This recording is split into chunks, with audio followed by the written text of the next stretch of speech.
পেনক্ৰিয়াছে সেই মাত্ৰাত ইনচুলিন বঢ়ায় আৰু ইনচুলিনৰ মাত্ৰা বাঢ়ি গৈ থাকে যেতিয়া আমি বাৰে বাৰে চেনি খাই গৈ থাকো আৰু তেনেকৈ আমাৰ ব্লাড সুগাৰ লেভেল বাঢ়ি যায় আৰু এটা সময়ত গৈ পেলাই আমি ডায়াবেটিক পেচেণ্টৰ ফালে আগবাঢ়ি যাওঁ চেনিটো সাংঘাতিক এটা হাৰ্মফুল খাদ্য তো চেনিটো একেবাৰে এভয়েড কৰাটো জৰুৰী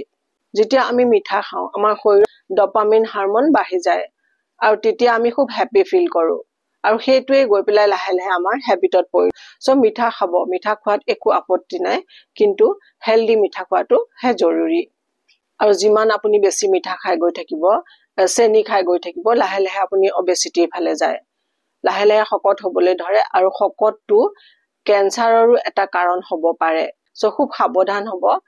মিঠা খোৱাৰ পৰা আৰু যেতিয়া চেনি খাবলৈ এৰিব দেখিব গাটো খুব অলপ দিনৰ দুদিন তিন দিনৰ পিছতে গাটো আপোনাৰ খুব লাইট লাগিছে আপুনি এনাৰ্জেটিক ফিল কৰিছে আৰু আপোনাৰ কিছুমান